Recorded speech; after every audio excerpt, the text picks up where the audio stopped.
अस्सलाम वालेकुम दोस्तों, कैसे हैं आप। उम्मीद करता हूँ खैरियत से होंगे। मैं हूँ तैमूर ख़ान। तैमूर टीवी की तरफ से आपको वेलकम कहता हूँ।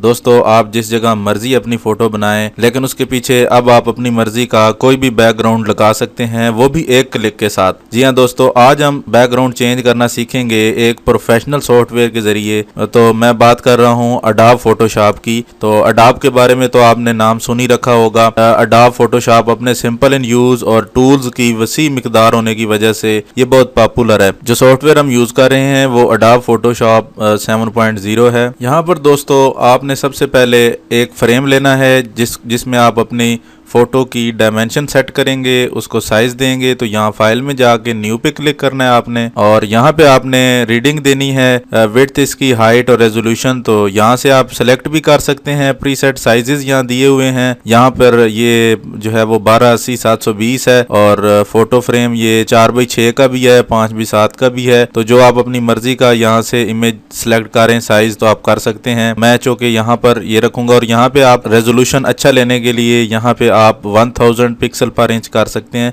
जिससे आपका क्वालिटी ज़्यादा बेहतर आएगी। ये हमारे पास एक ट्रांसपेरेंट शीट आ गई है, जिससे हमें एक साइज़ का अंदाज़ा हो सकेगा। उसके बाद यहाँ हम बैकग्राउंड लेंगे जो हमने यहाँ पर प्लेस करना है।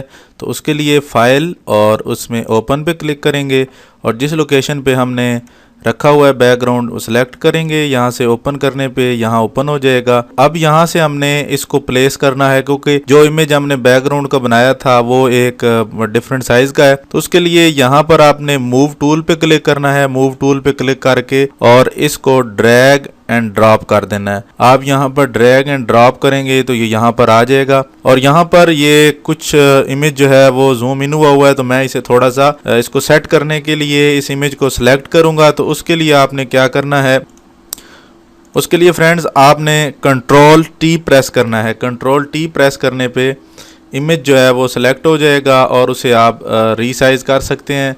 यहाँ से ये देखें, यहाँ इसे पकड़ के आप अपनी मतलूबा जगह पर ला सकते हैं। ये देखें, अब ये काफ़ी बेहतर हो गया है। और इसका व्यू ये आपने अपनी जो है वो मतलूबा रिक्वायरमेंट के मुताबिक इसको सेट कर लेना है। यहाँ पर ये अच्छा लग रहा है, मैं इसे यहाँ पर प्लेस कर दूंगा और दोबारा मूव टूल पे क्लिक करूँगा तो ये अप्लाई हो जाएगा, और यहाँ क्लिक करने पे ये यहाँ प्लेस हो चुका है। अब दोस्तों हमने अपना जो है वो इमेज लेना है जिसको हमने यहाँ पर लगाना है। ये तो बैकग्राउंड तैयार हो चुका है।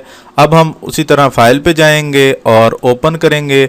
ओपन पे जो हमने अपनी पिक्चर बनाई थी उसे ओपन करेंगे। ये हमारा जो है वो इमेज आ चुका है जिसे हमने बैकग्राउंड के ऊपर लगाना है। इसके लिए दोस्तों आपने क्या करना है, सबसे पहले इसे मैग्नीफायर पे क्लिक करें। मैग्नीफायर के बाद यहाँ प्लस माइनस पे आ जाता है जूम पे, तो यहाँ पे क्लिक करके आपने यहाँ जो है वो इसको जूम कर लेना है। यहाँ जूम करने के बाद फ्रेंड्स आपने सबसे पहले तो दोस्तों आपने इसके पॉलीगोनल लेजर टूल पे क्लिक करना है। इसमें जो है वो ऑप्शन आएंगे आपके, ये जो है वो आप सर्कल में भी तस्वीर काट सकते हैं, और आपने ये जो है वो मिडल वाले पे क्लिक करना है। मिडल वाले पे क्लिक करने के बाद इसका जो नीचे वाला डॉट है उससे आप जो है वो इस तरह जो है वो अपनी इमेज सेलेक्ट कर सकते हैं। मैं स्टार्ट करूंगा। बाउंड्री के आपने साथ साथ जो है वो तस्वीर को इस तरह सेलेक्ट करते जाना है, और आगे आगे आपने जो है वो बढ़ते जाना है। और कोशिश आपने ये करनी है कि जिस तरह एज बने हुए हैं फ़ोटो के उसी एज के ऊपर आपने चलना है। इसको डॉट को लेके जाना है, और आपकी इमेज यहाँ से जो है वो कट हो जाएगी।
अब यहाँ पे दोस्तों आपका जो है वो इमेज सेलेक्ट हो चुका है।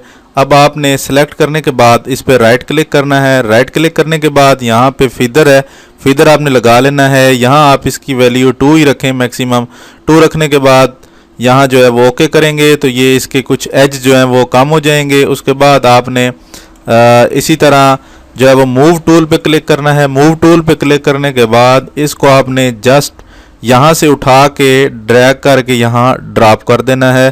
तो ये देखें यहाँ पर जो है वो इमेज आ चुका है। तो अब मैं इस इमेज को साइज़ देना चाहता हूँ, छोटा बड़ा करना चाहता हूँ।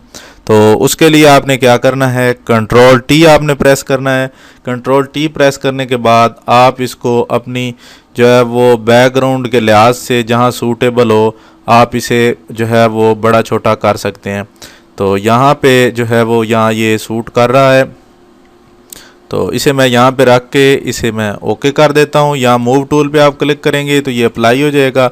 यहाँ अब अप्लाई हो चुका है। अब मैं चाहता हूँ कि फ़ोटो में थोड़ी सी जो है वो ब्राइटनेस भी आ जाए, थोड़ा सा रंग भी जो है वो फेयर हो जाए। तो दोस्तों अगर आप लो क्वालिटी की तस्वीर है, आपने किसी नॉर्मल कैमरे से बनाई है तो उसकी रेजोल्यूशन कम होने की वजह से बैकग्राउंड का रेजोल्यूशन ज़्यादा है और इमेज का जो है वो रेजोल्यूशन कम है, तो इस तरह ये थोड़ा बहुत महसूस हो रहा है कि एडिटिंग की गई है। तो उसके लिए दोस्तों आपने जो है वो इस इमेज का भी रेजोल्यूशन आपने ज़्यादा करना है। तो उसके लिए आप क्या करेंगे, आपने जो है वो फ़िल्टर पे क्लिक करना है। फ़िल्टर पे क्लिक करने के बाद यहाँ पर शार्पन पे आ जाना है और शार्पन के बाद ये जो नीचे अनशार्प मास्क है इस पे आपने क्लिक करना है। इस पे आप क्लिक करते ही जाएंगे तो आपकी जो है वो तस्वीर वाजे हो जाएगी। ये आप देखा है आपने फ़र्क कि पहले किस तरह का इमेज नज़र आ रहा था और अब इसका रेजोल्यूशन किस तरह का हो गया। तो इसको आप अपनी मर्ज़ी के मुताबिक यहाँ से कम ज़्यादा कर सकते हैं। तो अभी मैं दोबारा आपको इसका फ़र्क दिखा देता हूँ। ये देखें ये उसी तरह जो है वो उसका रेजोल्यूशन जो था पुराने कैमरे के स्टाइल का था, रेजोल्यूशन कम होने की वजह से इमेज जो है वो फीका फीका नज़र आ रहा था। फ़िल्टर पे जाना है, शार्प और अनशार्प मास्क पे क्लिक करेंगे तो ये देखें यहाँ इमेज जो है वो वाज़ेह हो चुका है। तो इसे आप यहाँ से कम ज़्यादा करके जो जहाँ आप सूटेबल लगे वहाँ आप रख के इसे तो यहाँ से ओके कर दें। तो ये देखें हमारा इमेज जो है वो उसके पीछे बैकग्राउंड सेट हो चुका है, फ़ोटो भी कश और आई कैचर टाइप बन गई है। तो अब इसे सेव कर लेते हैं। तो सेव करने के लिए फ़ाइल पे जाना है, उसके बाद सेव एज़ पे क्लिक करना है और यहाँ से आपने अपना फॉर्मेट लाजमी चेंज करना है। अगर आप फ़ोटोशॉप की फ़ाइल में ही रखना चाहते हैं तो उसका फ़ायदा ये होगा कि आप बाद में भी इसमें एडिटिंग कर सकते हैं। तो एक कापी आप बेशक इसमें सेव कर लें और एक आप यहाँ पर JPEG फ़ाइल पे आपने जो है वो क्लिक करके अपनी इमेज फ़ाइल बना लेनी है। तो यहाँ पर मैं इसे लोकेशन दे के यहाँ सेव कर लेता हूँ। तो यहाँ पे आपने एक बात का ख्याल रखना है कि इसको लार्ज फाइल पे मैक्सिमम पे कर देना है और यहाँ से आपने 2 MB मैक्सिमम फ़ाइल साइज़ इसको दे देना है और उसके बाद आपने ओके करना है तो आपका इमेज सेव हो जाएगा।